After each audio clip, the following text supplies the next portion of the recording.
रैमपुर नाम का एक छोटा सा गांव था। वहां रघुराम, सब उसे प्यार से रमू बुलाते थे, अपनी पत्नी और बेटे के साथ रहता था। रमू एक मेहनती परंतु गरीब किसान था। वह रोज अपने खेत में काम करता और परिवार का पेट भरने के लिए दिन रात मेहनत करता। गांव के पास ही रामलाल सेठ नाम का एक अमीर जमींदार रहता था। एक दिन रामलाल सेठ ने रमू से कहा, अगर तुम चाहो तो तुम मेरे घर पर चौकीदारी कर लो। मैं तुम्हें अच्छा वेतन दूंगा। तुम और तुम्हारे परिवार की तंगी दूर हो जाएगी।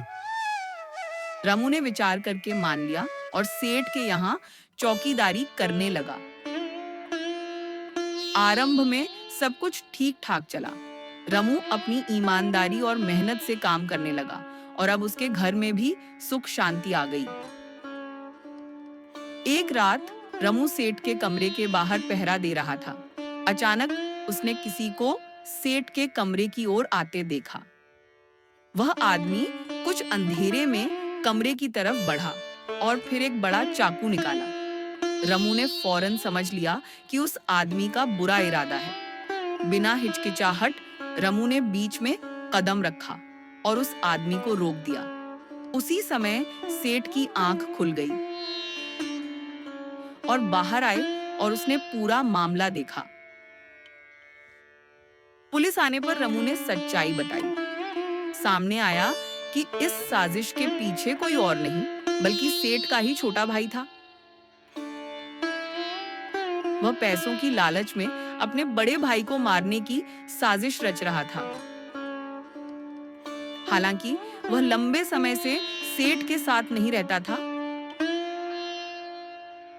पुराने झगड़ों के कारण सेठ ने उसे घर से बाहर निकाल दिया था। पर अब उसकी चोरी लालच और जलन एक खून खराबे तक पहुंच गई थी।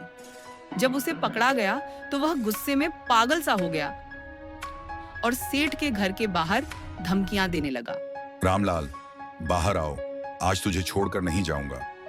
वह चिल्लाया, लेकिन रमू ने न केवल सेठ की जान बचाई बल्कि उस दिन बहादुरी दिखाते हुए हमलावर को धक्का दे दिया और वह दूर तक गिर पड़ा।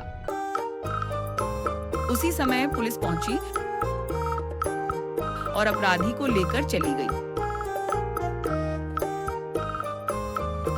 सेठ ने रमू की बहादुरी और ईमानदारी देखकर उसे केवल इनाम नहीं दिया बल्कि अपने घर का मुख्य कर्मचारी बना लिया। रमू की गरीबी धीरे धीरे मिट गई और अब उसका परिवार आराम से रहने लगा। रमू का जीवन बदल गया। वह अब सम्मान और शांति के साथ अपना जीवन जीने लगा। इस तरह रमू की ईमानदारी और साहस ने न केवल किसी की जान बचाई बल्कि उसकी और उसके परिवार की तकदीर भी बदल दी। छोटी सी सच्चाई और बड़ा साहस, यही असली जिद है।